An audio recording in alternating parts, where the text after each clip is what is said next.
otra vez con todos ustedes en este su programa, Ellos sí pudieron, de nuevo con personas que han podido hacer cosas importantes para el resto de la sociedad y que están dispuestos de nuevo a debatir, a charlar con nosotros de temas que creemos en esta casa que son muy importantes. Probablemente los temas más importantes que en este momento tiene planteados la sociedad actual, y de esos temas de los que habitualmente en pocos lugares ya se quiere hablar, parece que Donald Trump y su equipo de gobierno sí que están dispuestos a hacerlo, y por eso probablemente Donald Trump y su equipo de gobierno está teniendo las dificultades que está teniendo con la prensa más de izquierdas o más progresista, entre comillas, de este país. Con este preámbulo me gustaría, antes de dar paso a la charla, que espero que de nuevo sea enormemente interesante y sirva para la reflexión de todos nosotros, quiero presentarles a nuestros contertulios de esta noche, que por orden de aparición son don Ramón Pi, que repite tertulia, sí, y que ya no es necesario presentar. ¿Qué tal? Buenas noches. Buenas noches, don Ramón. A don Amando de Miguel. Igualmente impresentable como don Ramón. Tan impresentable como don Ramón Pi. Y tenemos una novedad muy importante esta noche con una persona de extraordinario prestigio jurídico, que es don José Javier Castilla. Buenas noches. Buenas noches. Y muy bienvenido, Muchas gracias. Que sé que usted no es ajeno a lo que ocurre en este plató los domingos por la noche. No, ciertamente. De los temas de los que vamos a hablar, y uno de ellos sin duda va a ser esta noche, ya se lo anticipo, la ideología de género, los aquí presentes tienen abundante información y abundante reflexión acumulada. ¿Por qué la ideología de género? Pues porque yo les insisto desde hace ya algunos años que en la agenda que tienen marcada algunos poderes globalistas internacionales, el hecho de conducir a la sociedad a una situación de infertilidad, de esterilidad, es probablemente uno de los asuntos que más están cambiando y más rápidamente cambiando la faz de nuestras sociedades occidentales. En ese sentido, digamos, las acciones que están realizando algunas instituciones tan importantes como la ONU, la UNICEF, la UNESCO u otras organizaciones internacionales potenciadas por el dinero de Soros o de Bill Gates, están haciendo que las sociedades evolucionen a una velocidad de vértigo respecto a cómo conciben el derecho natural y cómo conciben sobre todo las relaciones familiares y la antropología al final. Y de eso me gustaría que comenzáramos hablando, porque esta semana Donald Trump ha vuelto a ocupar de nuevo, amando las portadas de todos los periódicos y las televisiones internacionales, y porque la izquierda no se doblega a esa primera acción del equipo de Trump, que ha sido retirarle los fondos para promover abortos en todo el mundo a la Planned Parenthood, ¿no? Es que él está en contra de lo que llaman allí establishment, que es una de las pocas palabras en inglés que se escriben con mayúscula. Lo digo porque aquí se pone siempre con minúscula, ¿no? Pocas palabras en inglés se escriben con mayúscula, pero establishment se escribe con mayúscula. Y con E mayúscula. Con E. Y no con S líquida, no con S líquida, como no. algunos que creen saber mucho inglés. Pues no, es ¿verdad? con E. El establishment es simplemente los que mandan realmente en todo, en los medios, en la opinión, en la industria. Y él, paradójicamente, siendo el presidente, se opone a eso, que normalmente acompaña al presidente. Y claro, el establishment, sobre todo el de los medios, se pone muy nervioso, porque dice, pero si siempre el presidente ha sido uno de los nuestros, Kennedy, yo qué sé, todos. Pero de repente Carter tampoco lo era. Era de provincias, digamos, ¿no? Era por otra razón. Y claro, se le ponen enfrente en todo lo que hace, ¿no? Y precisamente una de las cosas es la ideología de género, porque le critican que solo son hombres, los varones, quiero decir, los que le acompañan en el gobierno. Y bueno, y eso lo hace polémico, porque si te opones al establishment, que es difícil de traducir, porque es un concepto inglés, que viene de la iglesia establecida en Inglaterra.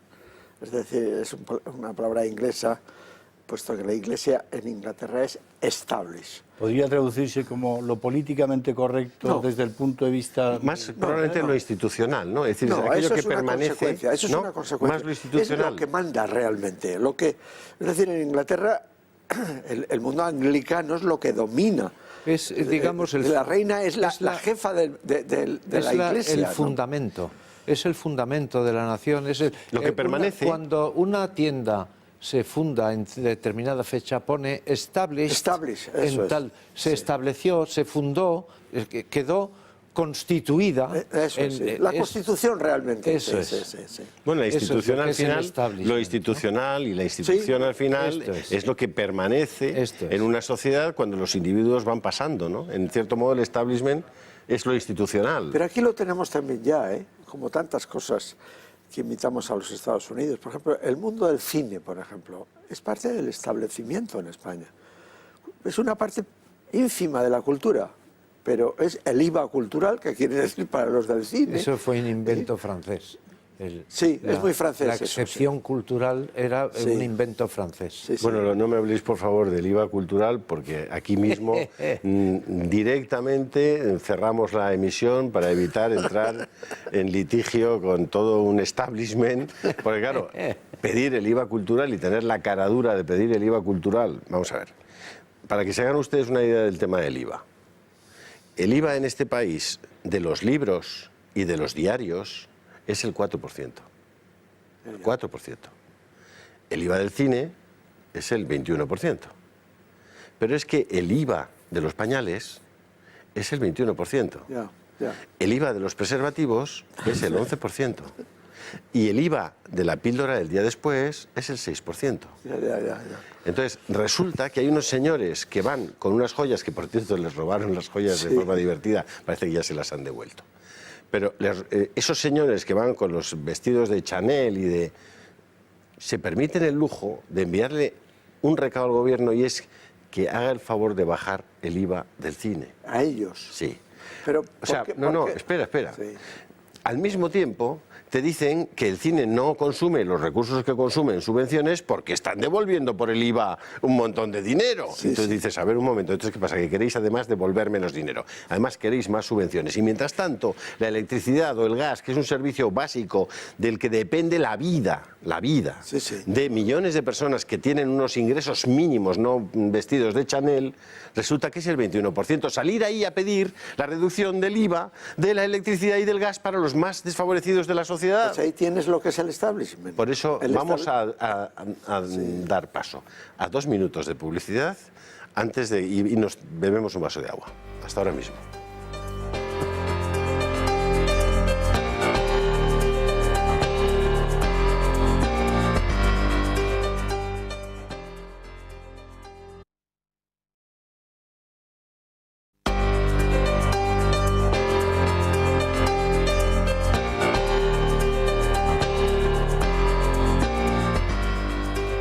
Bendita publicidad que, como en la serie aquella de Embrujada, nos permite con un pequeño movimiento de nariz conseguir tener un quinto contertulio en esta amable charla, y un quinto contertulio que no es menor. Estamos hablando de una persona extraordinariamente versada en el asunto en el que pretendíamos centrar la conversación de esta noche. Alicia Rubio es profesora de instituto, da clases en este momento de diversificación. Sí, bueno, sí, de lo que me dejan, de lo que puedo. De lo que puede, da clases de lo que puede, y lo que no ha podido es que ninguna editorial le publicara su último libro, al que ha tenido que recurrir a la autoedición, que se titula Cuando nos persiguieron por ser mujeres, nos prohibieron ser mujeres y os persiguieron por ser hombres, ¿no? Sí. Bueno, yo creo que empezar con que nos cuentes qué rayos es un libro con ese título tan atractivo, pues podemos tener, ¿no? Bueno, pues es la constatación de lo que todos estamos viendo. Es decir, que a las mujeres nos prohíben ser mujeres, un feminismo completamente desquiciado, un feminismo que niega sus bases biológicas, que trata de crear una nueva mujer que muchas no queremos ni podemos ser. Y, desde luego, la persecución a la masculinidad, que es evidente en las legislaciones en las que se les quita derechos a los hombres por el hecho de serlo. Y luego, a partir de ahí, ya empezar a tirar del hilo y a descubrir todo lo que es esta locura, esta especie de guerra de sexos en la que nos han metido y que no tiene ningún sentido. Bueno, no nos dirán ustedes que no ha valido la pena incorporar a doña Alicia, porque ya con este preámbulo Porque además le pasa se nos una abre el cosa. apetito. Ha presentado el libro en ¿cuántos sitios, Alicia? Pues en 7 u 8. sí, en unos cuantos sitios y me vetan. Pero vamos, lo de vetar, que yo aprovecho este foro público para decir que las personas a las que se les hagan coacciones para vetar el derecho a la libre expresión se nieguen, eso está sucediendo con más gente. O sea, a mí me han vetado las feministas, me ha vetado Podemos, me ha vetado el PSOE y me ha vetado la CNT, que yo no sabía, yo creía que eso ya pues, casi era una cosa residual, pues parece que hay una CNT rediviva que se dedica pues a hacer de comisario político y de, en fin, y de inquisidor. ¿Pero usted tiene una página en Facebook? No tengo una página en Facebook, la verdad. Bueno, tengo una página particular. Una cuenta en Twitter. Una cuenta en Twitter, sí. Y si ustedes quieren adquirir el libro de doña Alicia, pues entran en Amazon. En Amazon, sí. Ponen Alicia Rubio cuando nos persiguieron por ser mujeres. Nos prohibieron ser mujeres. Ellos persiguieron por ser hombres y pueden adquirir el libro. Sí, de hecho... Ojalá lo hagan porque... Alicia no lo cuenta, pero cada vez que ha presentado un libro le han montado un escrache intentando impedir que abriera la boca. Bueno, ha habido de todo. Que no se trata solo de un veto a un organizador de un acto y tal, cosa que además también ha pasado, sí. Y más de una vez ha tenido que irse a un hotel porque en tal centro cultural resultó que le dijeron que sí y luego resultó que le dijeron que no, etcétera, etcétera. Es que es una especie de viacrucis bibliográfico curiosísimo que sobre todo en una democracia es que el libro, sitio donde le montan la mundial.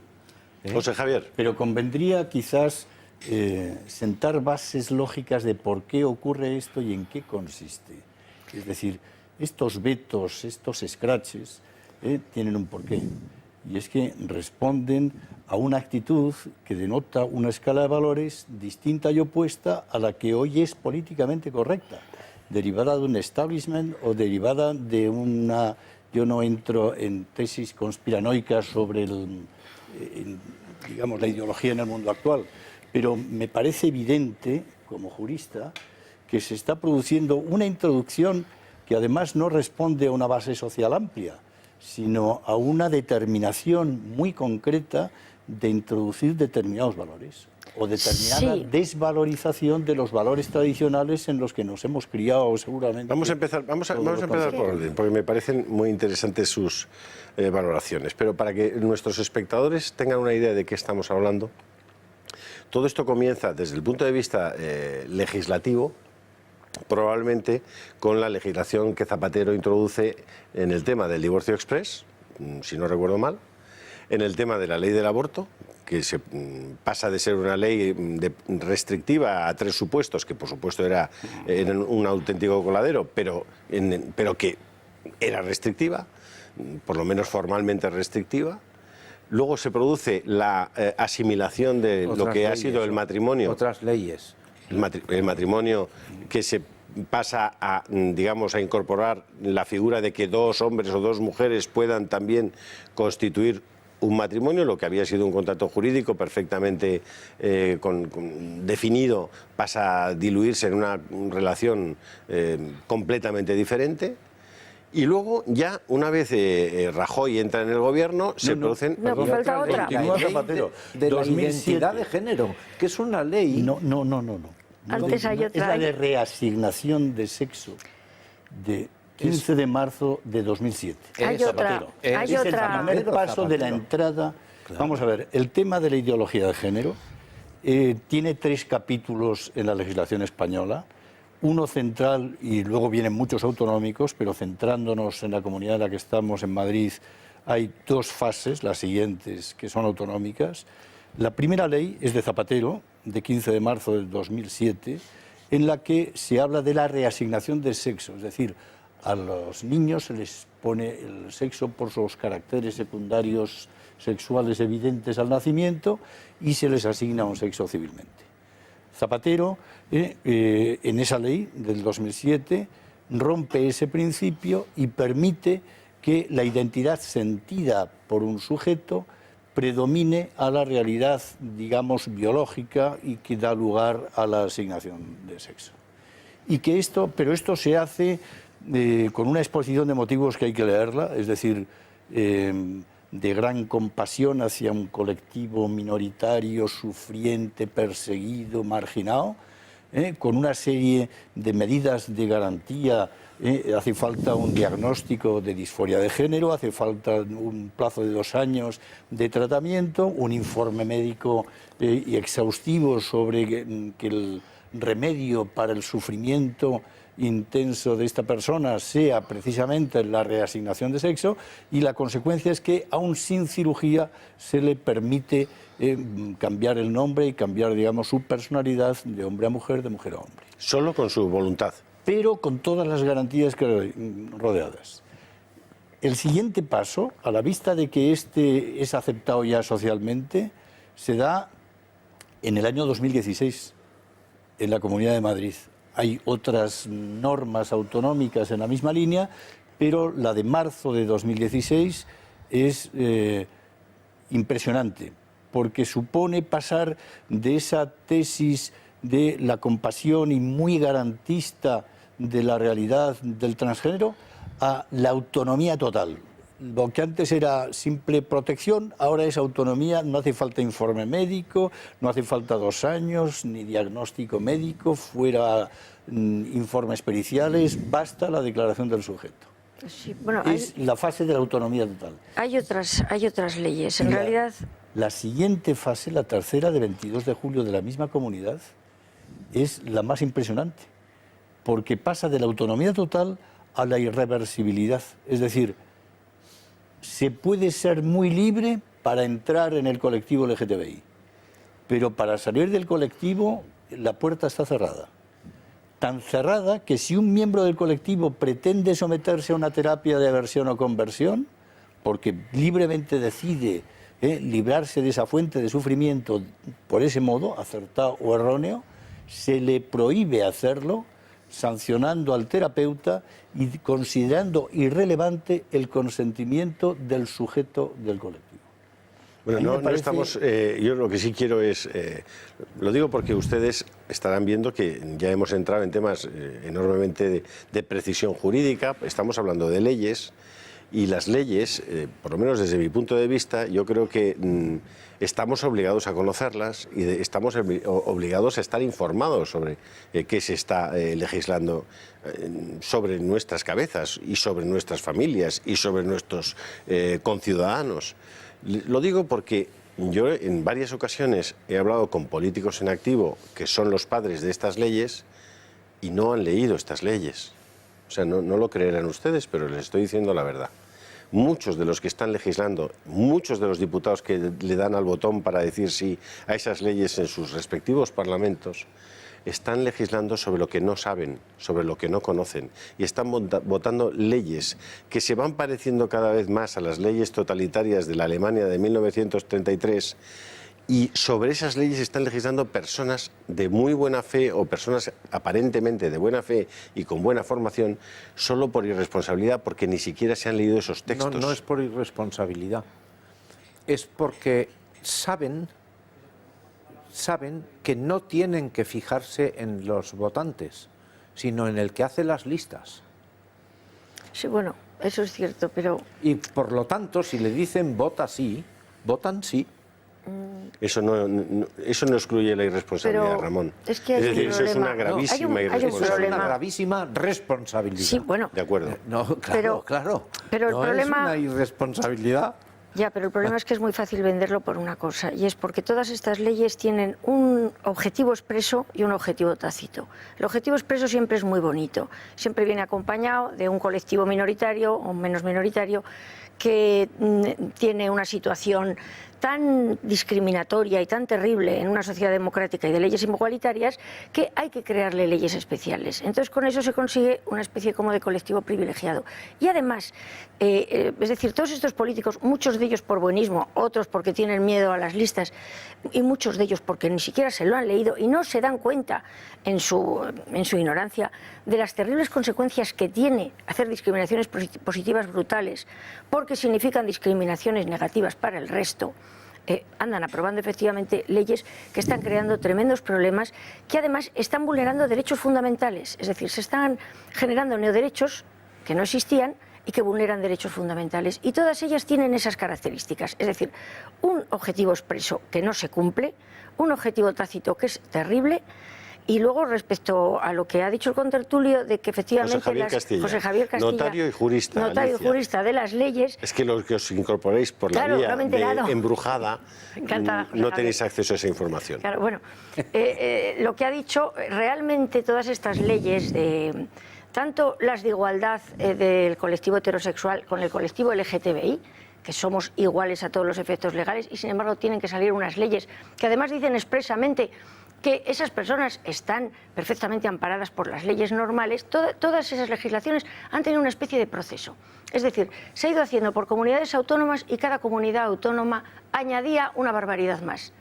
Y la gente no se movía. Y en este momento, efectivamente, las leyes de la Comunidad de Madrid y la ley, me parece, de Murcia también, tanto en el caso de transexualidad como en el caso de igualdad LGTBI, tienen unas barbaridades legislativas que van desde la inversión de la carga de la prueba a la prohibición de salir de ese colectivo LGTBI, la entrada totalmente, es decir, en todos los aspectos, a adoctrinar a los niños. Es decir, ya son leyes que vulneran derechos fundamentales. La obligatoriedad de celebrar a los niños. Sí, yo no de multas.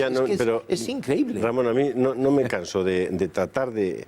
Como hablo con muchas personas sobre este asunto y como en nuestra casa, tú estás en la tertulia de la Inter muchas mañanas, sí, y muchos de vosotros estáis constantemente hablando de estos temas. José Javier Castilla, pues lo que se dedica es a estudiar a fondo esas leyes y a hacer dictámenes que me parece que son los mejores dictámenes que se han hecho en este país sobre las leyes, específicamente la de la Comunidad de Madrid, pero también, como él ha mencionado, las leyes que él ha conocido que son previas a esta legislación, que comienza por otra parte en Cataluña, sigue en Galicia, avanza por Extremadura, se hace en Madrid y ahora se está preparando ya, hay un anteproyecto de ley preparado en la Comunidad Valenciana.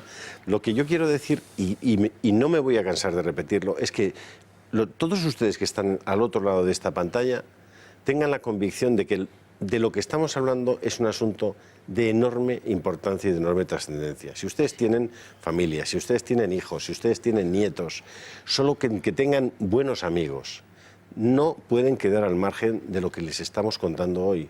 No pueden estar al margen.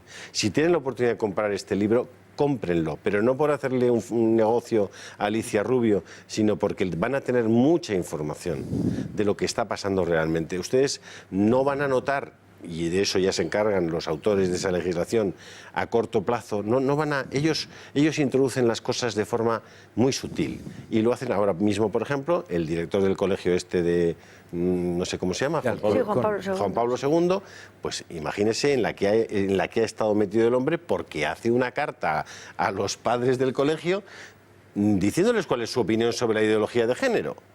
Hace esa carta, se la envía a los padres del colegio y ese señor en este momento tiene un problema ha tenido primero un problema reputacional brutal. Los medios se le han echado encima y lo han destruido a él y al colegio.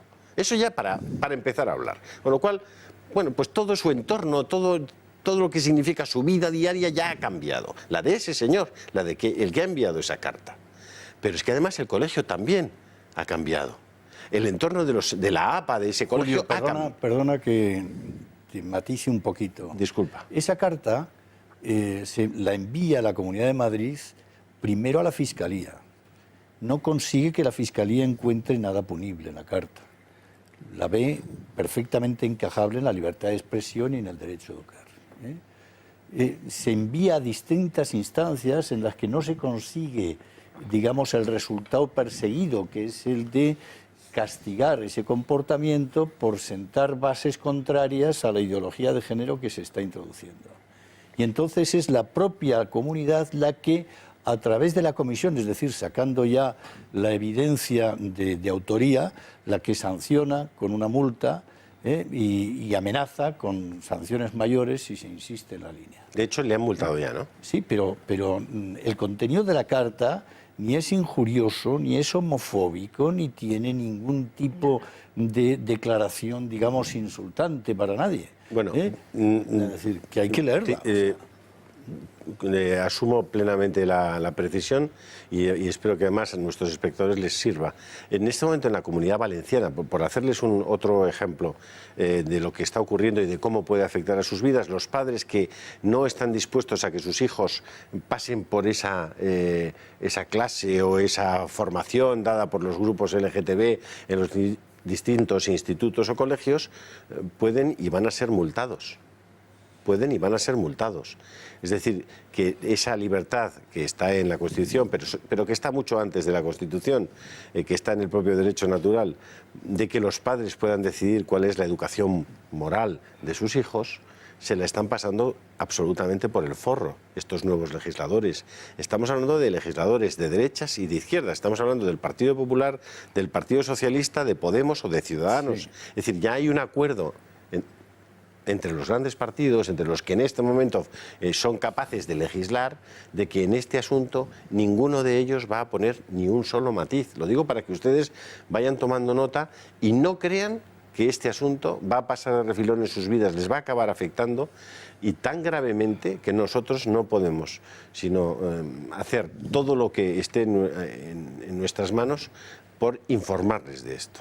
Armando. Para animar a doña Alicia le diré que a mí me han prohibido un libro varias veces en el mundo privado y en el mundo público, que era una cosa muy sencilla, era un análisis sociológico por encuestas demostrando que las mujeres y los varones piensan de forma distinta. Eso no se puede publicar. Es que parte de mi libro... No se puede publicar. Eso es la ideología de género, o una de las raíces. ¿De dónde viene esto de ideología de género? Porque mucha gente dirá, eso de género suena raro, ¿no? Y tan raro como que es ideología de sexo. Pero eso viene de Estados Unidos, como la comida rápida, las series de televisión, como muchas otras cosas. Y no solamente viene a España, esto es de toda Europa, ¿eh? O sea que... No, y de todo Occidente. Bueno, Occidente, eso sí. nace en Déjame Estados terminar, Unidos. por favor, Sí, porque no he empezado. Perdona. Y si ya me estáis interrumpiendo y no he empezado. Yo no quiero más que sugerir. No, pero... Y claro, se ve uno... No, pero en la línea del veto que te están dando, aquí también podríamos... Vamos a ver, ¿por qué ideología de género? Se llama así en Estados Unidos, con mucho éxito, por cierto, porque en Estados Unidos hay una mentalidad puritana. La palabra sexo no se puede mencionar fácilmente, porque así como nosotros decimos sexo como un criterio clasificatorio, por ejemplo, incluso hay enchufes hembra y enchufes macho, eso a una mentalidad puritana le hace sonrojar. Es decir, para nosotros el sexo es una cosa clasificatoria, es masculino y femenino. Y lo aplicamos a las cosas. Todas las cosas son masculinas o femeninas en España. El mar, la mar, se puede decir de las dos formas. Pero las cosas, el vaso, la mesa, todo tiene un artículo masculino o femenino. En inglés no. En inglés no. Todas las palabras son asexuadas.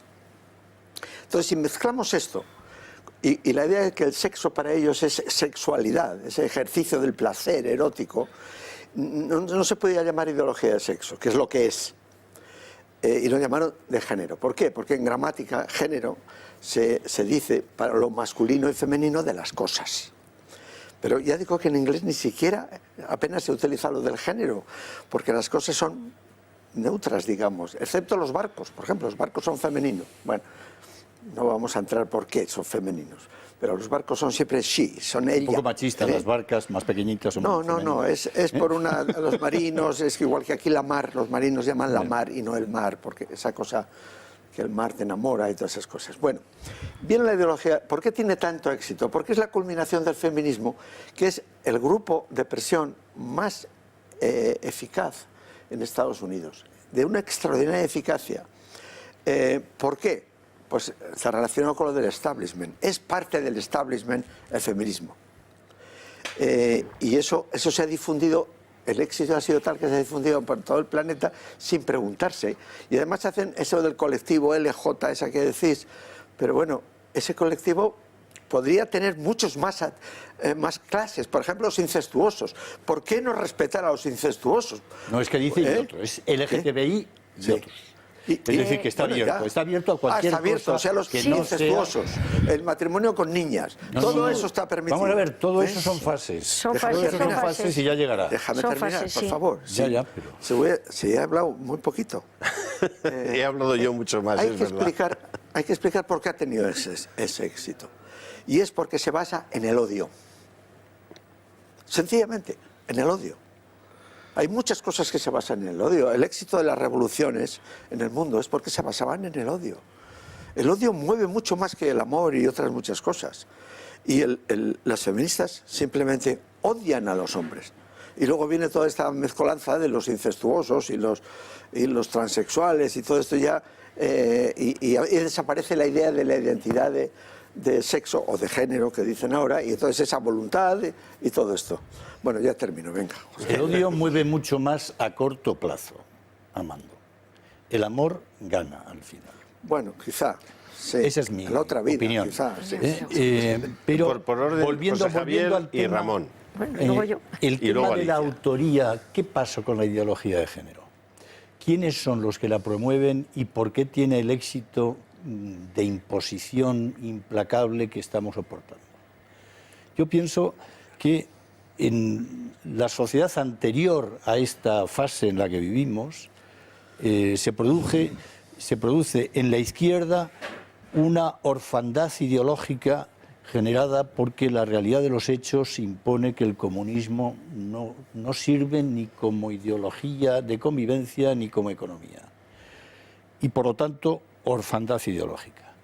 Y en la derecha se produce, más que una orfandad, un progresivo abandono y degradación de lo que ha sido la escala de valores tradicional de lo que podríamos hoy llamar derecha moral, que se ve focalizada y reducida a la economía con una mentalidad liberal y a lo inmediato del poder, conseguir mantenerse en el poder como objetivo político.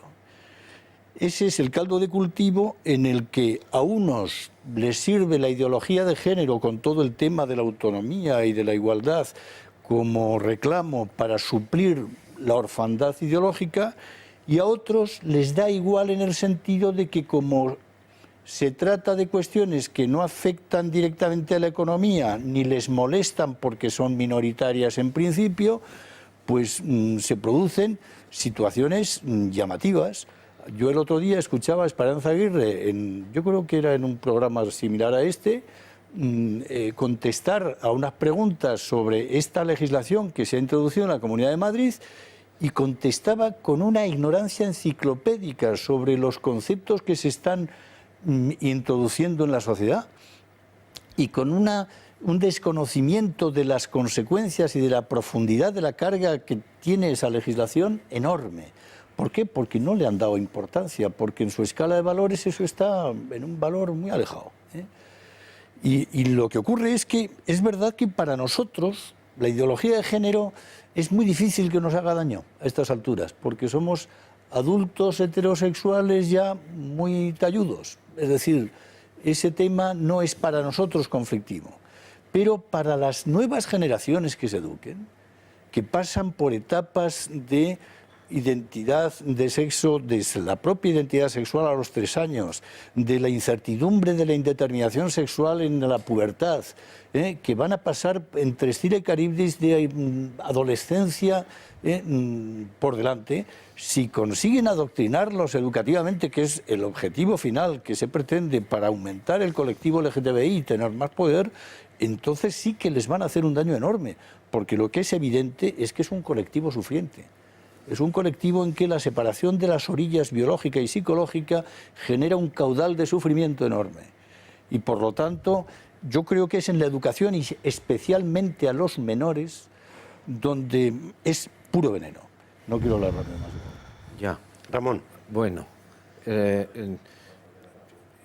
me alegra mucho que hayas suscitado la orfandad ideológica de la izquierda, porque esto es lo que, en mi opinión, explica bastante bien por qué de repente empezaron a aflorar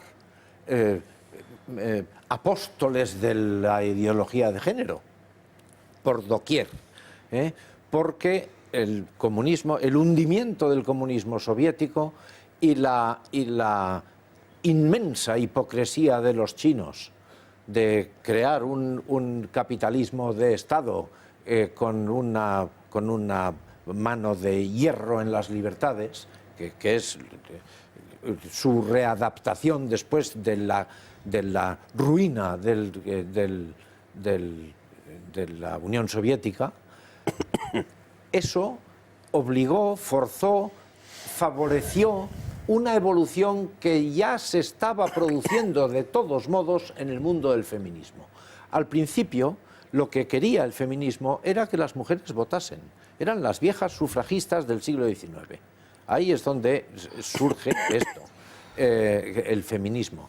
Y luego va reclamando otros territorios, hasta que llega un momento en el que, cuando todavía estaba en pleno esplendor el comunismo soviético, se decía, uno de los grandes brazos polémicos del feminismo era que el feminismo o es de izquierdas o no merece llamarse feminismo. Tiene que ser de izquierdas. Ahí está el ingrediente del odio al que se refería Amando.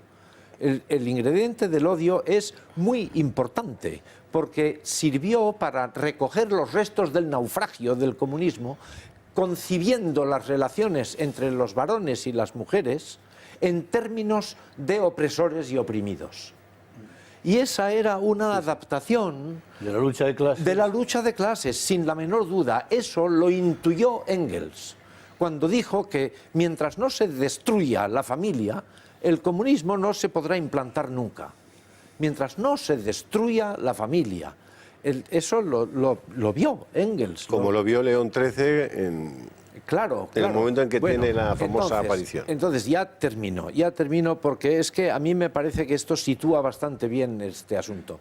Es verdad que el inglés ha favorecido la introducción del término género, porque el término sexo es rasposo para las conversaciones normales. Eso es verdad.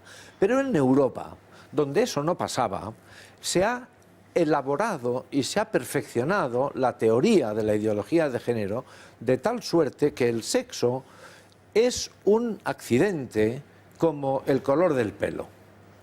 Es un accidente anatómico y no tiene por qué determinar un comportamiento.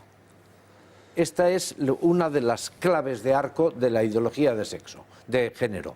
Entonces, en la medida en la que una persona decida tener un comportamiento determinado, en esa misma medida se está liberando de la opresión cultural que hizo que los varones se comporten de una manera y las mujeres de otra. Las mujeres a la cocina y a fregar, y a tener los hijos, y los varones a mandar y a dedicarse a la política y a la filosofía. Le vamos a dar la palabra a Alicia Rubio después de esta publicidad, en la que es imprevisible si puede haber algún otro milagro y alguno de nosotros desaparecemos y no lo sabemos. Pero en cualquier caso, sí que me gustaría... ustedes están hablando de los... ya han hablado de ideología, pero no creo que este asunto esté al margen ni de la concepción del poder, ni de la concepción de Dios. No, claro que no. Ni de la concepción del dinero. Es decir, aquí hay gente para los que esto se difunda significa más poder, significa más dinero. Y hay otros, que no sé si son gente, para los que significa que muchas personas no van a poder acercarse a Dios en sus vidas. Entonces, yo creo que son tres ingredientes que son fundamentales y que son previos. Es decir, luego las ideologías, tal. Pero estamos hablando de asuntos muy importantes, que en todo caso, y lo decía al principio, producen esterilidad, es decir, producen que haya menos personas en el mundo, porque todas estas cosas, la homosexualidad, el aborto, la anticoncepción, el divorcio expreso, todo esto es estéril. Todo esto no produce más seres humanos, sino menos seres humanos. Hay que ver a quién le conviene que haya menos seres humanos y por qué razón. Y qué consecuencias prácticas tiene en la vida y en la felicidad de las gentes todas estas cosas. Bueno, nos vemos ahora mismo con la intervención de Alicia Rubio, así que no se muevan de su sofá más que un minutillo. Hasta ahora. Precisamente iba a ir.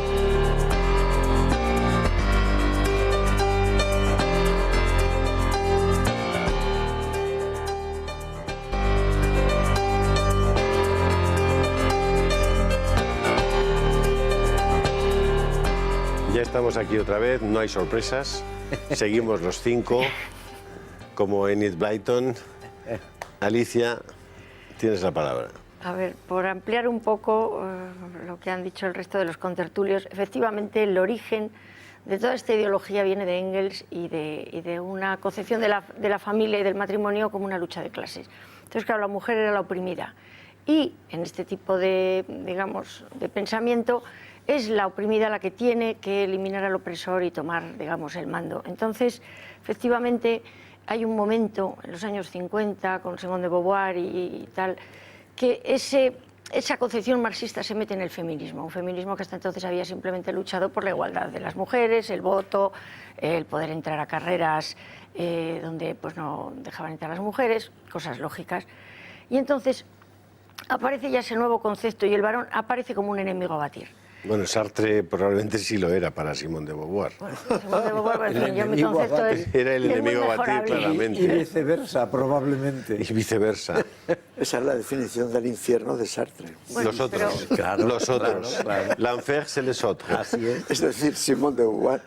Bueno, la cuestión, Es la otra. es que ella lo que decía era efectivamente que no eres mujer, te hacen. Es decir, que era una especie como de construcción social a la que había que, digamos, a la que había que negarse. No hay que dejar a las mujeres hacer lo que ellas quieren porque se quedarían en casa con los niños. Es decir, genera y obliga a un nuevo tipo de mujer que es la mujer ideal. Claro, eso lo empezó a comprar el feminismo y eso suponía, claro, que biológicamente, que es la primera parte de mi libro, y como ha dicho don Amando, su libro, que biológicamente había que negar los condicionantes de la mujer y convertirla en hombre. ¿Y cuál es el mayor condicionante de la mujer y por la que los roles biológicos acaban siendo sociales? La maternidad. Entonces, naturalmente, había que eliminar la maternidad y había que conseguir que las mujeres no fueran madres. Formas, el aborto, las relaciones lésbicas y, naturalmente, eso fue a caer en manos en la ONU, en manos de los lobbies maltusianos. Hay gente muy arriba, porque es que aquí hay niveles, gente muy arriba que opina que somos muchos. Entonces empezó a utilizar y a manipular esos deseos de este tipo de mujeres precisamente para reducir población. El aborto, curiosamente, pasó de ser una cosa horrible a una cosa aceptable, incluso un derecho de la mujer. Se elimina el niño y, naturalmente, las relaciones homosexuales en el sentido más amplio, es decir, relaciones con gente del mismo sexo, ya sean lésbicas o entre hombres, también produce esa, digamos, esa no procreación. Esterilidad. Claro. Entonces, aquí hay niveles. ¿Cómo se establece esto? El nivel más alto está buscando una reducción poblacional que incluso hay, porque claro, al final resulta que todo está a la luz, pero solamente hay que cuadrarlo. Y mi libro ha empezado a cuadrar esas cosas y por eso es un libro peligroso, porque las piezas van casando. Está en muchos sitios, es decir, la reducción poblacional, la ONU está continuamente hablando de ella y en muchísimas cumbres. Se habla incluso de rebajar la población a 500 millones en algunas cosas que uno encuentra que no sabe si son verdad o mentira, pero lo cierto es que se habla de eso. Y claro, cuando uno ve lo que está haciendo la ONU se da cuenta que ha abandonado completamente todos sus intereses de paz y de relación entre los países, etcétera, etcétera, para generar unas políticas que son de igualdad de género y de derechos sexuales y reproductivos, que ni son salud sexual, como digo yo siempre, sino que es mala salud sexual, porque a la mujer esto de no tener hijos se nos ha vendido con una maleta de medicamentos y con el aborto, y naturalmente eso de reproductivo tendría que ser no reproductivo. Y aquí vamos a los nombres de esas legislaciones que nos están vendiendo, que son siempre orwellianos. Es decir, lo que dicen pretender es lo contrario de lo que consiguen. Exactamente al revés. Exactamente al revés. Entonces, ¿por qué ha funcionado esto? Pues porque desde muy arriba se están metiendo fondos para mover asociaciones que promulguen esto, pero naturalmente no diciendo vamos a reducir población, sino mujer, es que tú tienes una mala vida porque por los niños te vamos a dar la facilidad y si no te viene bien, homosexual a ti te están reprimiendo, pobrecillo, tú tienes derecho a, etcétera, etcétera, y entonces se van creando como una especie como de castas privilegiadas. Esas castas privilegiadas se forman legislaciones para que puedan exigir dinero. Y entonces, en el momento en que hay dinero, ya hay unos colectivos capaces, en fin, de sacarle los ojos al que esté dispuesto a quitarle esos derechos y esos privilegios. Es muy complicado de explicar y quizá, pues, así en unas cuantas palabras no quede claro exactamente, pero lo cierto es que, por ejemplo, aquí en España es verdad que están saliendo estas leyes, pero los lobbies que van a recibir, los lobbies homosexualistas, que no el homosexual de la calle y normal, como la mujer normal, tampoco nos beneficia ninguna de esas leyes. Esos lobbies que van a recibir todo el dinero, los homosexualistas todavía no están montados del todo. Sin embargo, los lobbies feministas sí. ¿Y quiénes son las personas que a mí no me dejan que se lea el libro? Porque cuento todo el entramado, o por lo menos una parte del entramado económico que suponen estas leyes, los lobbies feministas. Las leyes que han sacado ahora efectivamente establecen todos los mecanismos necesarios para crear una serie de lobbies que reciban un montón de dinero público, porque la forma en la que se establece esto es, primero llegan colectivos que traen dinero de fuera, y por eso tiene tantísimo poder. Luego ya empiezan a comprar políticos. Hay muchos políticos que no son comprados, sino gente que lo que ha comprado es la parte buenista de esta idea. Yo no digo que todos estén comprados de ninguna manera, sino que hay mucho dinero para mover esto. Y en el momento en el que eso ya se pone en marcha, ya no se necesita dinero de fuera, es dinero público, de nuestros propios bolsillos, el que nos hace pagar todas estas locuras. De hecho, por ejemplo, España manda mucho dinero a la ONU y manda mucho dinero para estas políticas a la Unión Europea. La Unión Europea las devuelve para que se usen en políticas de igualdad de la mujer, contra la ley de violencia de género, contra la violencia de género, en una ley que ha creado perfectamente todos esos entramados y en la que se fundamenta, por ejemplo, la ley de la famosa ley Cifuentes, que prepara todos esos entramados para que se pueda, es decir, para que haya unos lobbies homosexualistas que dirijan por encima de los propios políticos los intereses de esos lobbies que no son los del homosexual normal. ¿Cómo se hace? A ver, vamos a ver, se genera una alarma social, que realmente no es cierta. Yo no quiero que peguen a ningún homosexual, pero lo cierto es que todavía estoy esperando noticias serias en las que se vea que hay una homofobia clara, no que a un homosexual le han pegado, cosa lamentable, sino que realmente como colectivo estén perseguidos. Se genera la alarma social, se pide dinero, ese dinero no va naturalmente al homosexual normal, sino a los lobbies para seguir generando más alarma social y pedir más dinero. Esto se ha visto con la ley de violencia de género. Hay un momento en el que lo mismo que se ha generado un machismo reactivo contra las mujeres, precisamente por las injusticias que genera esta ley, habrá, me temo, una homofobia reactiva, que en este momento existe de forma residual y encima el homosexual de la calle va a acabar pagando las injusticias que se están generando en estas leyes. Definitivo, todo esto es para hacer una reingeniería social que viene ya de mucho más arriba y es de la que habíamos empezado a hablar. Esto es un entramo diabólico. Alicia. Han salido de pasada algunas paradojas. Ha quedado muy claro, ¿eh? Ha quedado muy clarito, muy clarito. Complicadísimo. Y es extremadamente claro. Lingüísticas, ya he eludido yo algunas que provienen del inglés mal digerido, pero hay más y tienen muchas consecuencias. Por ejemplo, esa misma de homofobia que habéis dicho con toda naturalidad se ha impuesto y ya los diccionarios dirán que homofobia es todo. Odio a los homosexuales. No, Cualquier homo cosa que quiere uno decir haga. igual. Sí, sí, es decir, que homofobia es odio a los iguales. Es una palabra absurda. No, pero tiene un origen semántico en homosexual. De la lengua española, tener sexo ya con el dice igual. que es odio a los homosexuales. Ya, por eso. Sí, pero está mal hecha etimológicamente. Pero si es que lleva es verdad. razón. Sí, lleva razón. Sí, ya se ha aceptado. Pero es así. Hay que entender que hay un retorcimiento de la lengua en todo esto que ya es cansino. Y proviene, repito, del inglés mal digerido. En inglés, hombres y mujeres quiere decir realmente varones y mujeres. En inglés no hay una palabra para hombre como genérico. ¿Por qué nosotros tenemos hombre como genérico y después varón y mujer? Porque así está en el latín. Y como somos una lengua latina, pues vir, mulier y homo en latín quiere decir el genérico, el ser humano. ¿Qué ocurre? Que al traducirlo, pues vienen estas tonterías de ciudadanos y ciudadanas. Sí, en algún caso sí es genérico. La palabra man.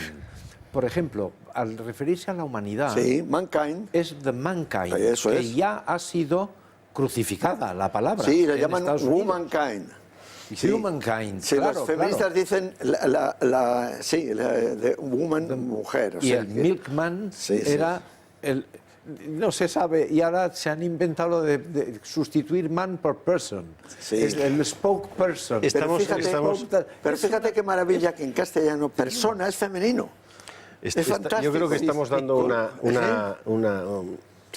una descripción bastante desde el fondo, digamos, del asunto, desde las raíces del asunto y con mucha profundidad. Alicia ha hecho en su última intervención un análisis exhaustivo de eso y yo creo que todas las intervenciones han ido por ese camino y estamos yendo por ese camino, pero creo que no debemos olvidar la concreción de eso. Es decir, estamos hablando de que los niños van al colegio, Sí. van al colegio desde los 4 o 5 años y cuando tienen 8, 9, 10 años, resulta que en virtud de lo que prevén estas leyes, que tú has estudiado y que has analizado, están expuestos y van a estar obligados los padres a determinados... Perdona que te interrumpa un momentito solo. Por favor. Eso, es decir, ¿cómo se concreta esto? Eso es. Como todo esto es, como decías, locura, disparate, tal, va contra la razón. Totalmente. La única forma de concretarlo es obligando. Es obligando, de tal suerte que los predicadores de la ideología de género están por encima de los directores de los centros. Los directores de los centros están obligados a consentir esto, etcétera, etcétera. Es decir, tienen que acabar con la libertad. Necesitan acabar con la libertad. Perdona. No, si es que es exactamente lo que buscaba que contarais, ¿no? Y quizás que expliques tú cómo constitucionalmente puede ser asumible. Es decir, esas leyes van a tener recorrido, pueden tenerlo. ¿Tú crees desde un punto de vista jurídico? Primero, una matización semántica. Yo creo que la palabra homofobia deriva de la previa homosexual, que sí significa sexo con el mismo. Con el mismo. Eso es. Y entonces el homofóbico es una traslación inadecuada, porque efectivamente ya no tiene sentido. Como sexofóbica. No tiene sentido, digamos, desmenuzándolo semánticamente. Pero bueno, desde el punto de vista de la estrategia de la ideología de género, es utilizadísima y se ha convertido en un lugar común muy fácil de entender y, por lo tanto, como arma arrojadiza funciona bien. Yo creo que es un éxito dialéctico, aunque sea un absurdo lógico. A mí lo que me preocupa de todo este montaje legislativo es la siguiente generación. El tratamiento que se hace en la ley de 29 de marzo de 2016, en la primera ley Cifuentes, porque hay dos leyes Cifuentes, la de marzo y la de julio. A la vista de la poca reacción social que tuvo la primera, sacaron la segunda rápidamente, que es la más dura. Pero ya en la primera hay una cosa llamativa, y es que respecto de los menores, cuando se habla de los menores trans, se habla de proteger desde la Comunidad de Madrid el desarrollo de su personalidad sentida. Es decir, se trata de niños que cuando uno estudia las reacciones que digamos, los pediatras y los psiquiatras hacen de esas situaciones anómalas de los niños que se identifican erróneamente, no de acuerdo con su sexo biológico, sino te dicen que si eso se mantiene, digamos, en un ambiente de naturalidad y de normalidad, desaparece en más de un 90% de los casos con el simple desarrollo del menor. Con la pubertad. Es decir, que cuando llega la pubertad de la adolescencia, termina reencontrándose con su sexo biológico sin ningún problema. Y solo una minoría exigua termina, digamos, derivando hacia una identidad homosexual del tipo que sea. Lo que hace la ley es animar al menor trans y mentalizar a la familia del menor trans de que lo que debe hacer es alentar ese error, cultivarlo y hacerle profundizar en esa línea. Con lo cual, dices, bueno, ¿eso es bueno Pero de para el forma menor. obligatoria, como dice Ramón. Sí, sí, al Eso es lo final. grave. Tiene que ser obligatorio, Eso pero es porque va contra la razón. Pero Y que los padres- se y los padres plantea no de pueden un modo en opinar. positivo, se plantea como apoyo al pobre menor trans Hombre, claro. indefenso. Claro. Cuando en realidad lo que se le hace es métase usted más a fondo en el bosque hasta que no tenga usted la salida ya. Que además no le voy a permitir salirse. Y la segunda parte es la del artículo, artículo 70, tercero de la ley de 22 de julio. Que te en la multa. que ya se cierra con tranca de hierro, se castiga al terapeuta con 3 años de inhabilitación y multas de hasta 80.000 euros. Por lo tanto, fuera las terapias de aversión o conversión, no salga usted del bosque y se considera irrelevante el consentimiento de la persona trans que pretende o del miembro del colectivo que pretende una terapia de aversión. Eso es, o sea que se privilegia a Balú Es decir, para que convenza a Mowgli de que tiene que seguir siendo amigo de la pantera Bagheera y del propio oso Balú, en vez de seguir a la niña Ramón, que iba es con que- la lechera Vale, cantando. Ramón, es que en este Complicado. momento el Partido Popular, no, es que, el Partido claro, Popular es que que es así. tiene su congreso, está enviando, obviamente, lo que hay en este momento en el Partido Popular es una disputa de poder en el que la cuestión más importante dentro del Partido Popular no es ninguna de las que ustedes piensan. La cuestión más importante es si Dolores de Cospedal sigue siendo secretaria general o no. Y en términos de poder, eso afecta pues, a una serie de varones. El poder y a una a corto. ¿Vale? Ya está. Eso es lo que en este momento de verdad se disputa allí. ¿Qué fuegos artificiales generan? Vientres de alquiler. Y ahora incluso dicen que van a hacer que el programa del Partido Popular y los estatutos y tal, y el diseño del Partido Popular sea respetuoso con la objeción de conciencia y con la libertad de conciencia del diputado. Es decir, que el diputado que pueda votar en conciencia determinados asuntos, cuestión que está recogida en la Constitución, que es el artículo 56. Es decir, estamos hablando de que todo está siendo ya un puro teatro, porque a los políticos, es decir, a los lobbies que mencionaba Alicia, sí les interesa mucho esto. Y les interesa mucho, ella lo ha dicho, porque reciben cantidades enormes de dinero que ellos administran sin ningún control, por cierto, porque aquí hay control para todos, menos para esas ONGs, organizaciones no gubernamentales, como mi familia, que también lo es, o como esta empresa, que también es una organización no gubernamental, pero que reciben dinero gubernamental, es decir, son las más gubernamentales de las organizaciones. Y esas organizaciones son las que están generando este asunto.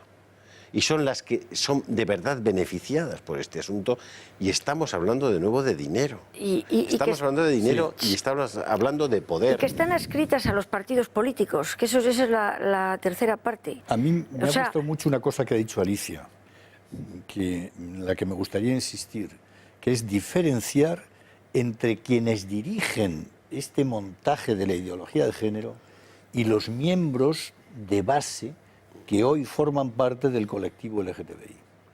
Porque, sí, o incluso que ni siquiera forman parte, que es un homosexual Javier, la primera, suelto o una perdonad un mujer segundo suelta. los dos. La primera diferenciación, y tienen que tenerla muy clara nuestros espectadores, es que este debate no es posible en ningún otro medio de comunicación en español. Cierto. Así de claro. Es decir, no busquen este debate con usted hablando con esa claridad en términos jurídicos, o don Ramón, o don Armando, o doña Alicia. Hablando de estos temas, con la claridad, la nitidez y el sentido común con el que lo estamos haciendo, no es posible, simplemente no es posible. Es decir, habría una orden desde arriba y por supuesto habría una denuncia de los colectivos tal, para que el periodista que lo planteara, los integrantes de la mesa, hasta los cámaras desaparecerían. es decir, que el establishment... Quiero yo decir No, que no tengan, es que es Quiero una decir una cosa, pero es quiero que- decir una cosa. No, lo digo porque a veces hay cosas que que están ahí pero que no se ven, y esta es una cosa que está ahí. Ustedes están viendo este programa, están escuchando estas cosas, algunos con más interés, otros con menos, y otros prefieren estar viendo el fútbol. Pero los que lo están escuchando son conscientes de que es un asunto muy importante. No es un asunto menor, es un asunto muy importante. Y los que están viéndolo tienen que saber que no pueden verlo en ningún otro sitio. Y eso es también muy importante, porque significa que tenemos un ambiente, Rafa Elvira hacía referencia constantemente, y lo hace muy bien, y lo dice muy bien, lo explica muy bien, al ambiente. Ustedes están, y sus hijos, y sus amigos, están contaminados por el ambiente. Y el cambio de criterio que ha habido en los últimos 15 años en la sociedad española respecto al matrimonio entre homosexuales, respecto a la adopción de niños por parte de homosexuales, respecto al aborto en todas sus manifestaciones, respecto al divorcio express, el cambio brutal que ha habido. Es un cambio que se ha producido porque ustedes no pueden ver en las televisiones en España, ni en los diarios, ni en ninguna parte debates como este. Porque el ambiente se genera con debates como este y nosotros estamos obligados a mantener esta luz encendida, aunque sea minoritaria y aunque ustedes sean o seamos entre todos pocos. Que Alicia quiere decir algo. Bien, pero déjame yo también explayarme. Que sí, no faltaba más. De hecho, la líder de la jefa del programa es ella, como se puede ver. No, yo al contrario, iba a apostillar. Yo lo que quería era... Apostilla. Efectivamente. El gran problema que tenemos es que la prensa está completamente comprada. Esto, es decir, como hay tantísimo dinero por medio, y dinero público por medio, y hay que entender que estos lobbies tienen adscripciones políticas, que no es una panda de señoras o una panda de homosexuales que deciden de muy buena fe que las cosas están muy mal y que van a ayudar, sino que tienen las siglas por detrás. Todo ese dinero se deriva a partidos políticos. Y si esto ha conseguido llegar hasta donde ha llegado es porque los medios están absolutamente... No hay medios independientes más que este. Y por eso le iba a dar yo un aplauso. No, pues aplauda, porque no estoy sobrado. Por eso, porque no recibe dinero público. El resto de los medios reciben campañas públicas y cuando yo aviso a los espectadores, cuando vean una campaña pública que se llama usted al cielo 16, que si están maltratando a un homosexual, que si pasa esto, que si el bullying, que si tal, es campañas de dinero público con problemas que pueden ser o no ser tan graves como los ponen, pero de cualquier manera, que sirven para derivar un montón de dinero público a los medios que están dispuestos a tratar los temas de la ideología de género según unos códigos deontológicos que previamente han firmado. Es que resulta que la prensa está metida hasta el mismísimo cuello en toda esta historia. Tienen códigos deontológicos para tratar estas cosas, decir determinadas palabras y no decir determinadas otras. Entonces, claro, es una obviedad, no viendo los periódicos todos los días, es una obviedad. Claro, se podría hacer perfectamente el seguimiento de cómo hay una evolucionan. Definición de lo políticamente correcto, excluyente, sectaria y brutal. No, y cómo utilizan casos concretos perfectamente organizados, que de repente aparece no sé qué persona maltratada en Oklahoma. Bueno, pues esa es la portada del Mundo, del País, de no sé qué, de no sé cuántos. Y a partir de ahí hay un debate sobre los pobres que en Oklahoma no sé cuántos. Eso es todos los días. Es decir, cuando ustedes vean un informe de ese tipo, estamos hablando de que la mayoría no está representada ya en los medios. Por eso está Trump probablemente en Washington mandando. Déjeme discrepar un poco. Todo. Discrepe usted. Un poquito. Pero poco, ¿eh? Yo no creo que se hayan reunido físicamente en un sitio los que dicen te voy a pagar y tú firmas este papel. Eso no yo no he me dicho lo creo. eso, ¿eh? No lo ha dicho, no, yo no lo he dicho. No yo lo que he dicho es que de muy buena fe te dicen que trates determinados temas de esta manera, porque así, fíjate, porque las mujeres maltratadas tienes que evitar completamente decir otra cosa, porque además es que los códigos están, no tienes que negar completamente. Creo que existen esos códigos. Claro, otra cosa es que existen, se reúnan a ver si están, si los tengo yo, si están que se en atienen internet, a esos códigos, si eso es evidente. esos códigos, si están, esos códigos existen y se imponen hoy. Pongo unos ejemplos en el libro, están encontrados. No, tampoco todos lo niega en internet. Ramón, lo está hablando de una formalidad. Ahora, que no si se sigues reúnen eso, físicamente. Que eso no, si sigues eso, luego resulta que vas a tener dinero público. Con lo cual dices, bueno, hombre, si es que claro, si con esto ayudo a que maten menos mujeres, que bien. Un debate como este, sabes que se acabe el dinero público. Si había dinero público, dejará de haber pronto. Bueno, pues no se preocupe. Pero no es que si votas en contra de la ley LGTBI-JK... Sí, no vas a salir en las próximas listas. No vas en las próximas listas. Claro, eso sí que me lo creo. Eso sí, no me creo que exista un código escrito específico pero que haya que... nadie alude a eso, pero que existen códigos... Por eso es tan importante, permitidme. Ahora le doy la palabra a Amando. Le doy la palabra a Amando. Pero No, por eso eso es además tan sería importante. contraproducente. Por eso es tan importante saber si unas minorías como estas de las que estamos hablando son capaces de ir imponiendo una agenda social como la que están imponiendo, no descarten ustedes que nuestras minorías, nosotros somos minoría, nuestra minoría tiene que estar activa. Ustedes ahí, al otro lado de la pantalla, tienen que estar activos. Tienen que estar activos en su entorno. No pueden recular en este asunto. Y si ustedes no reculan, otros no recularán. Pero si ustedes se callan, si ustedes reculan, otros seguirán reculando. Lo que hablamos del totalismo, hablamos de la tesis de Tocqueville. El ser humano en sociedad prefiere adherirse al error y estar en la masa, estar en la grey, que quedarse aislado. Del ambiente. Bueno, pues ustedes, la forma que tienen de no quedarse aislados es adherirse, sumarse a los que pensamos de la misma manera y ser activos en la difusión de las Por eso ideas nadie y pensaba del que sentido ganase común. Trump. Entonces, Y Trump ganó. claro, el que haya ganado Trump les preocupa tanto porque es una luz a la que mucha gente de repente dice, anda, todas esas cosas que yo creía, Y porque resulta se les que no acaba eran el una dinero, barbaridad, y se les acaba no el eran una dinero a un locura. montón de gente. Amando, perdóname. Perdóname, hoy estoy hablando un más de montón. lo previsto. no, no. 2 minutos. Eso de los códigos, o como se llame en sentido no jurídico, sino de normas de conducta no escritas, pero que se siguen por los que tienen poder, en los casos de violencia de género hay algunos muy interesantes. Para empezar, Existen escritos.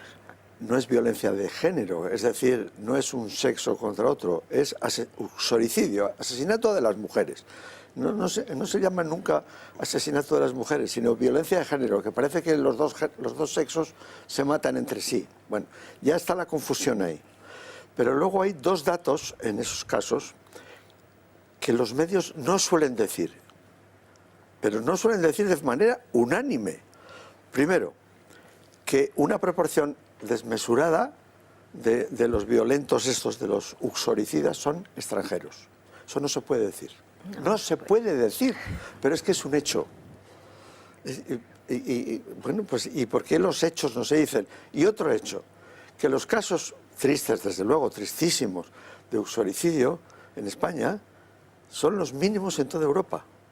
Nunca dicen eso. ¿Por qué? Pues para saber por qué, José Javier y Amando, tenéis que esperar 1 minuto de publicidad. Hasta ahora mismo. Publicidad.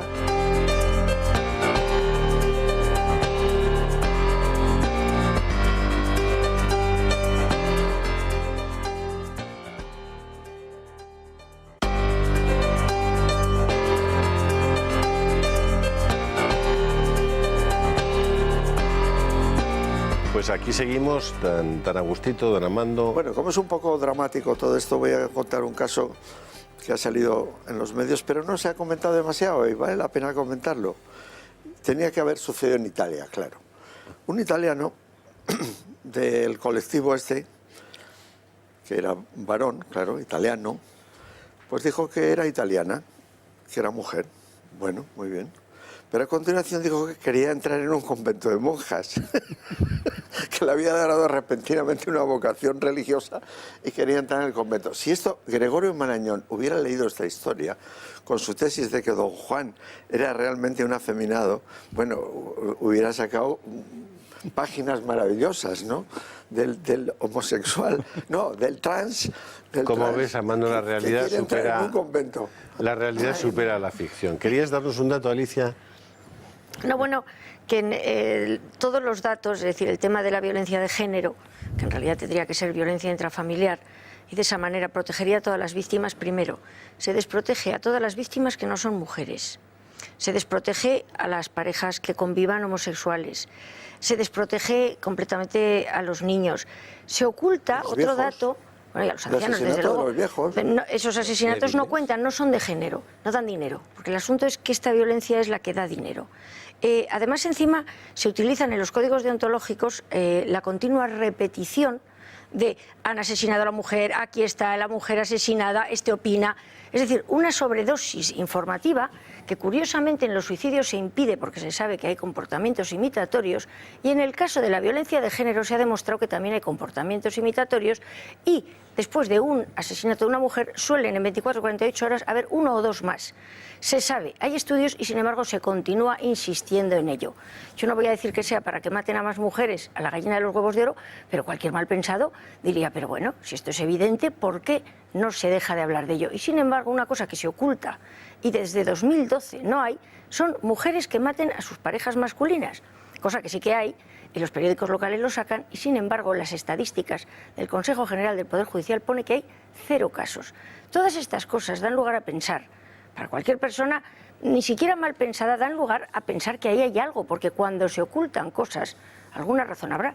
Yo no sé por qué no tenemos que saber cómo hasta hace un montón de años hemos sabido que aproximadamente de cada 100 personas que mueren, un porcentaje, 100 personas que mueren dentro del ámbito familiar de pareja, un 60% aproximadamente son mujeres y un 40% son hombres. Las mujeres somos asesinas. Sin embargo, se oculta. Es decir, hay una cantidad de mentiras. Otra de las cosas que no se puede decir en ninguna parte es que hay denuncias falsas. No existen. Sin embargo, hay un porcentaje, alrededor del 80%, de hombres que salen, es decir, que las denuncias son sobreseídas o salen absueltos. Y se oculta. Y solo se habla de un porcentaje, un ínfimo porcentaje del 0,1%, 0,01%, da igual, que resulta que son cuando la persona, el hombre, sale absuelto, denuncia a su vez a la mujer para que sea denuncia falsa. Entonces, todos esos porcentajes de denuncias sobreseídas o inocentes son en realidad denuncias posiblemente falsas. Y sin embargo, al hombre, como no tiene presunción de inocencia, se dice que es un culpable no demostrado. En un caso nunca visto, o sea, de vulneración de los derechos fundamentales. Es todo tan falso que el problema es que cuando se cuenta, cualquier persona con un poquito de raciocinio le entra la duda. Y por eso no permiten decir nada. De hecho, de todas las cosas que cuento en el libro, ni es machista, ni es homófobo, ni es nada más que dice la verdad, por la que más se me persigue es por esta, por la parte de violencia de género. Ya digo que es porque en este momento es el entramado que más dinero mueve. O sea, es terrorífico. Vamos a planificar pronto Arsénico por compasión, Ali. Sí, que puede dar alguna idea. Eso que decían que las mujeres tienden más al veneno. Eso, no, pues eso además, no me acuerdo dónde eso es otro que yo no, ya no digo más nada. al veneno y porque no tienen la fuerza bruta. Sí, es igual que las mujeres no se ahorcan, por ejemplo. Es un caso rarísimo. Suicidio por ahorcamiento de mujeres. Bueno, no creo que sea solamente porque no tienen la fuerza bruta, porque realmente con un instrumento contundente puedes hacer maravillas siempre que el personaje esté sentado y tú estés detrás. Lo que yo creo es más bien que se trata de no ir a la cárcel. Y claro, y si vas envenenando con arsénico a alguien durante 40 días, pues no hay ni autopsia.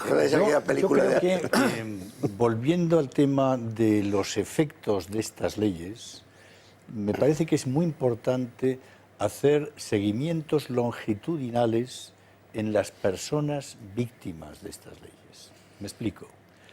En el divorcio tenemos ya una generación, la segunda ya. Hay más de 2 millones de hijos de divorciados en España, y que han sufrido en su infancia o adolescencia el efecto didáctico del divorcio a la hora de proyectar su propia vida. Y hay un estudio de una socióloga norteamericana, Wallerstein, que relata, habiendo seguido a hijos de familias divorciadas hasta los 40 años de edad, como más del 85% repetían en su proyecto biográfico el comportamiento derivado de ese aprendizaje osmótico que supuso el divorcio de sus padres. De modo que o no se han casado o ya se han divorciado para los 40 años. Más del 85%, cuanto en la media nacional en Estados Unidos eso está por debajo del 40%.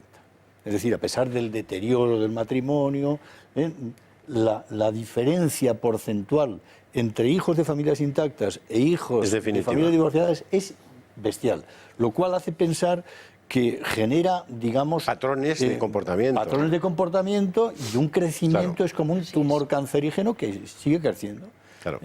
De modo que el número de divorcios sigue aumentando porque a cada generación se le añade el de los hijos que ya llevan ese aprendizaje osmótico en su experiencia de vida.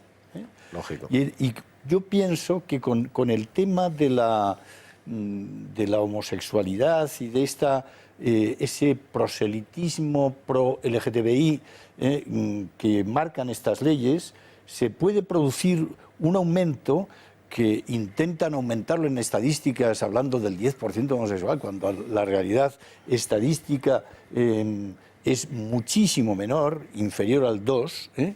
Sin embargo, ahora es muy frecuente oír que el 10% de la población es homosexual y quizás ese es el objetivo demográfico que pretenden, haciéndolo crecer. Esto es una técnica publicitaria más vieja que la tos. Es decir, corran, Pero, que se agotan.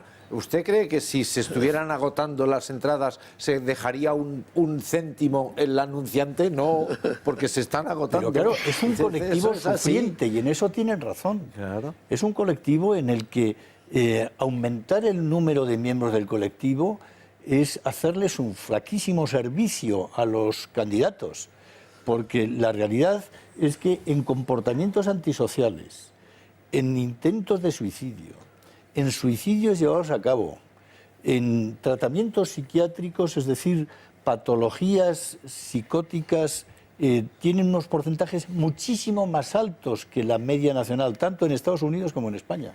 Yo tengo aquí unos cuantos trabajos que son verdaderamente impactantes. En el tema de intentos de suicidio, en Estados Unidos la media está en el 4%, en este colectivo está en el 41%. Es decir, que es un colectivo sufriente y por lo tanto ayudarles no significa aumentar el número, sino más bien ver el modo en que ese sufrimiento pueda reducirse o eliminarse, ¿no? Bueno, estamos hablando, por ejemplo, yo recuerdo que hace escasamente un año salía un informe de yo creo que era una revista científica norteamericana, pero os daré el dato con más precisión para no meter la pata en el tema. Lo que sí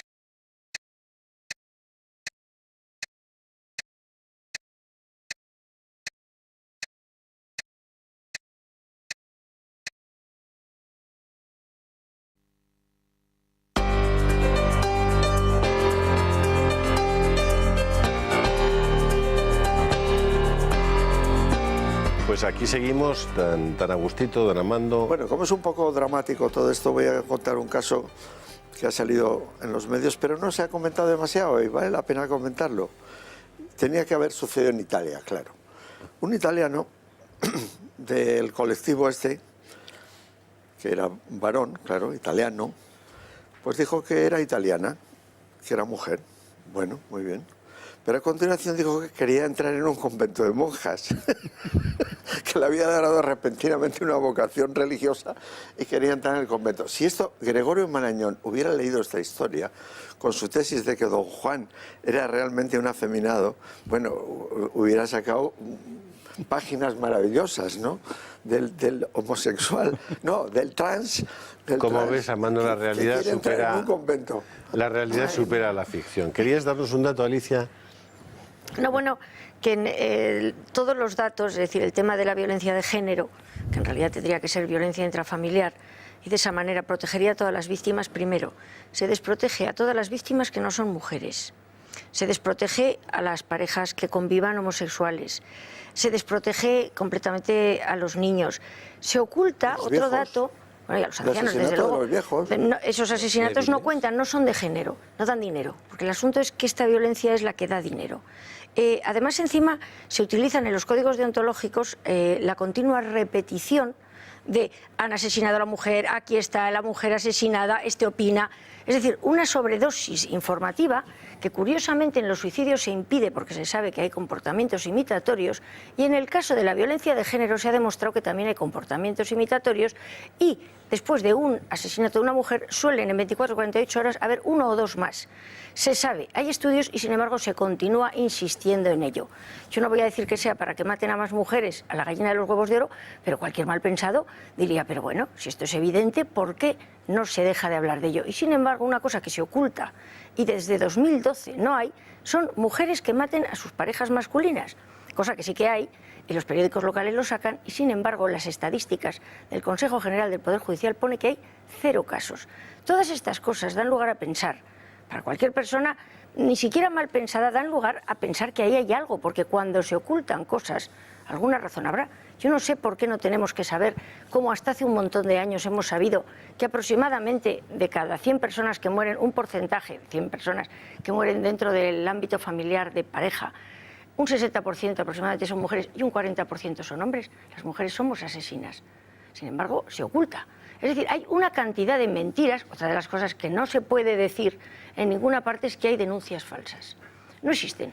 Sin embargo, hay un porcentaje, alrededor del 80%, de hombres que salen, es decir, que las denuncias son sobreseídas o salen absueltos. Y se oculta. Y solo se habla de un porcentaje, un ínfimo porcentaje del 0,1%, 0,01%, da igual, que resulta que son cuando la persona, el hombre, sale absuelto, denuncia a su vez a la mujer para que sea denuncia falsa. Entonces, todos esos porcentajes de denuncias sobreseídas o inocentes son en realidad denuncias posiblemente falsas. Y sin embargo, al hombre, como no tiene presunción de inocencia, se dice que es un culpable no demostrado. En un caso nunca visto, o sea, de vulneración de los derechos fundamentales. Es todo tan falso que el problema es que cuando se cuenta, cualquier persona con un poquito de raciocinio le entra la duda. Y por eso no permiten decir nada. De hecho, de todas las cosas que cuento en el libro, ni es machista, ni es homófobo, ni es nada más que dice la verdad, por la que más se me persigue es por esta, por la parte de violencia de género. Ya digo que es porque en este momento es el entramado que más dinero mueve. O sea, es terrorífico. Vamos a planificar pronto Arsénico por compasión, Alicia.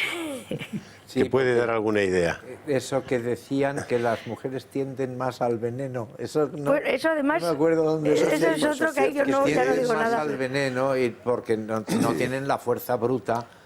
Sí, Es igual que las mujeres no se ahorcan, por ejemplo. Es un caso rarísimo. Suicidio por ahorcamiento de mujeres. Bueno, no creo que sea solamente porque no tienen la fuerza bruta, porque realmente con un instrumento contundente puedes hacer maravillas siempre que el personaje esté sentado y tú estés detrás. Lo que yo creo es más bien que se trata de no ir a la cárcel. Y claro, y si vas envenenando con arsénico a alguien durante 40 días, pues no hay ni autopsia. Yo creo que, volviendo al tema de los efectos de estas leyes, me parece que es muy importante hacer seguimientos longitudinales en las personas víctimas de estas leyes. Me explico. En el divorcio tenemos ya una generación, la segunda ya. Hay más de 2 millones de hijos de divorciados en España, y que han sufrido en su infancia o adolescencia el efecto didáctico del divorcio a la hora de proyectar su propia vida. Y hay un estudio de una socióloga norteamericana, Wallerstein, que relata, habiendo seguido a hijos de familias divorciadas hasta los 40 años de edad, como más del 85% repetían en su proyecto biográfico el comportamiento derivado de ese aprendizaje osmótico que supuso el divorcio de sus padres. De modo que o no se han casado o ya se han divorciado para los 40 años. Más del 85%, cuanto en la media nacional en Estados Unidos eso está por debajo del 40%. Es decir, a pesar del deterioro del matrimonio, la diferencia porcentual entre hijos de familias intactas e hijos de familias divorciadas es bestial, lo cual hace pensar que genera, digamos... patrones de comportamiento. Patrones de comportamiento y un crecimiento, claro. Es como un tumor cancerígeno que sigue creciendo. Claro. De modo que el número de divorcios sigue aumentando porque a cada generación se le añade el de los hijos que ya llevan ese aprendizaje osmótico en su experiencia de vida. Lógico. Y yo pienso que con el tema de la homosexualidad y de ese proselitismo pro-LGTBI que marcan estas leyes, se puede producir un aumento que intentan aumentarlo en estadísticas, hablando del 10% homosexual, cuando la realidad estadística es muchísimo menor, inferior al 2%, Sin embargo, ahora es muy frecuente oír que el 10% de la población es homosexual y quizás ese es el objetivo demográfico que pretenden, Claro, haciéndolo crecer. Esto es una técnica Más. publicitaria más vieja que la tos. Es decir, corran, Pero, que ¿qué se ocurre? agotan. ¿Usted cree que si se estuvieran agotando las entradas se dejaría un céntimo el anunciante? No, porque se están agotando. Pero claro, es un colectivo Eso es así. sufriente y en eso tienen razón. Claro. Es un colectivo en el que aumentar el número de miembros del colectivo es hacerles un flaquísimo servicio a los candidatos, porque la realidad es que en comportamientos antisociales, en intentos de suicidio, en suicidios llevados a cabo, en tratamientos psiquiátricos, es decir, patologías psicóticas, tienen unos porcentajes muchísimo más altos que la media nacional, tanto en Estados Unidos como en España. Yo tengo aquí unos cuantos trabajos que son verdaderamente impactantes. En el tema de intentos de suicidio, en Estados Unidos la media está en el 4, en este colectivo está en el 41%. Es decir, que es un colectivo sufriente y por lo tanto ayudarles no significa aumentar el número, sino más bien ver el modo en que ese sufrimiento pueda reducirse o eliminarse, ¿no? Bueno, estamos hablando, por ejemplo, yo recuerdo que hace escasamente un año salía un informe de yo creo que era una revista científica norteamericana, pero os daré el dato con más precisión para no meter la pata en el tema. Lo que sí recuerdo era perfectamente los resultados. Es decir, hablaban de la esperanza de vida de un norteamericano y daban un dato de en torno a los 74 o 75 años la esperanza de vida de un varón. Decían que si ese mismo varón fumaba, en ese informe, la esperanza de vida eran 7 años menos. 7 años menos que si no fumaba. Y la esperanza de vida de ese varón, si tenía prácticas homosexuales, eran 14 años menos.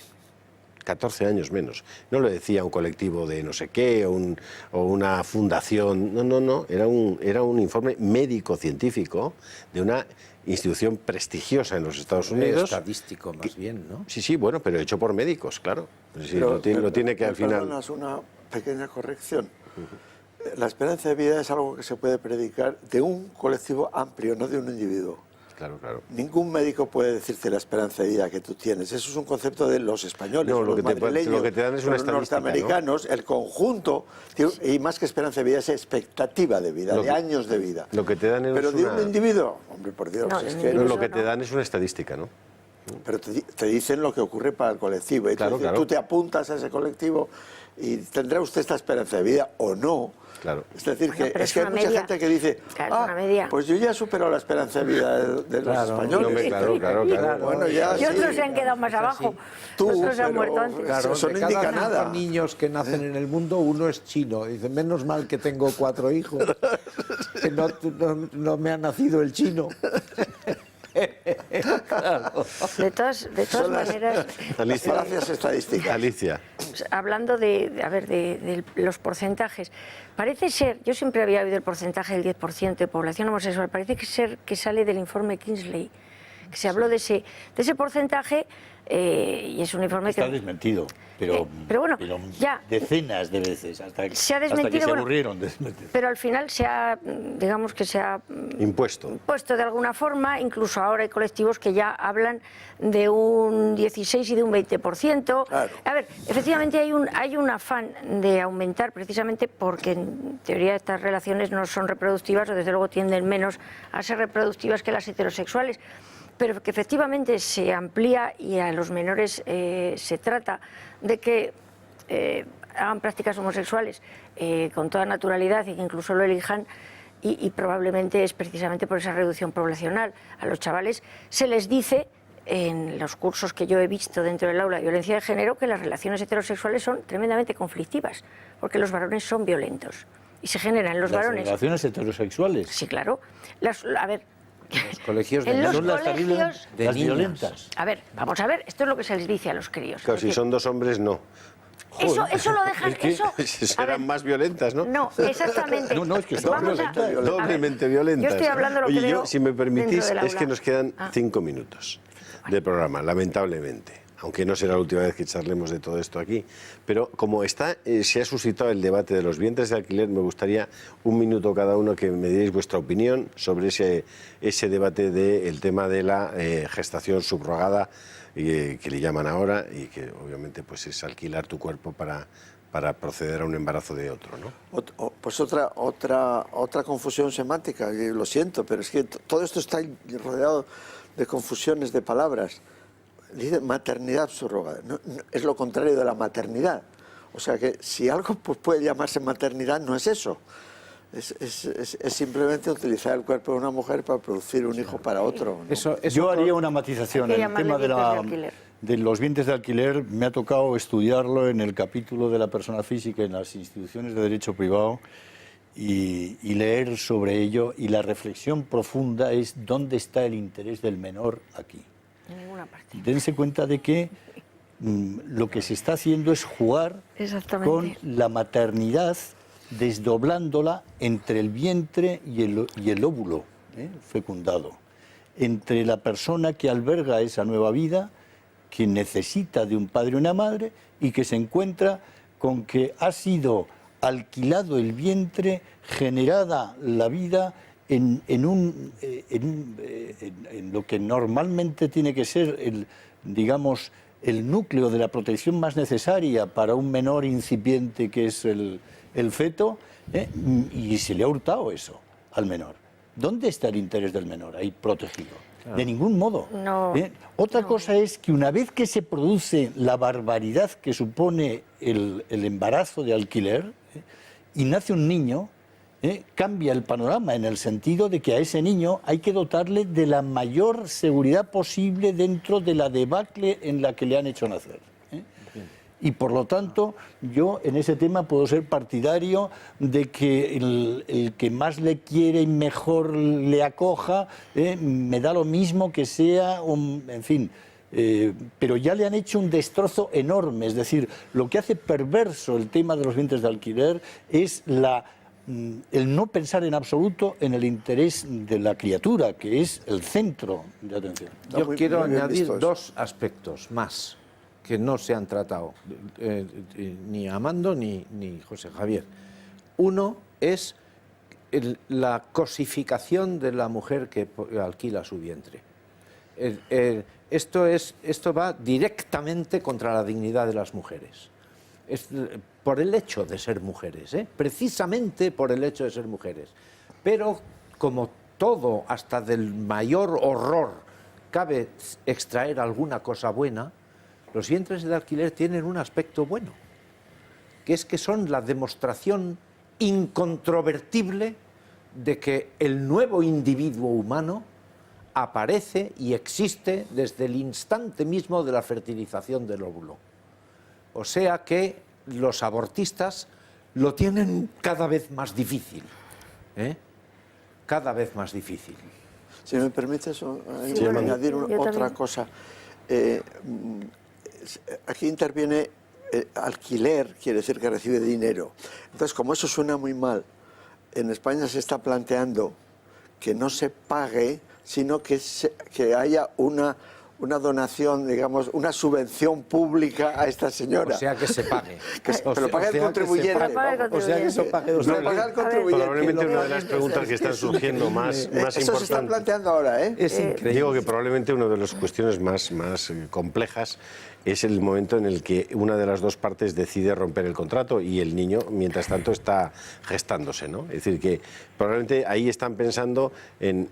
Por supuesto, y José Javier lo decía muy claramente, el niño no va a suponer ningún problema, puesto que si hay un acuerdo para abortarlo, se deshacen de él y punto pelota, y la protección del menor ahí no es un valor al que se tienda, ni que exista, ni que sea un objetivo. En el mejor de los escenarios, de que nazca, le han hurtado ya el entorno al que tiene derecho. Pero supongamos, Alicia, que viene con síndrome de Down la criatura. Vamos a ver, si es que los vientres de alquiler, al fin y al cabo, el primer engaño es que es para parejas, sobre todo para parejas heterosexuales que no pueden tener niños.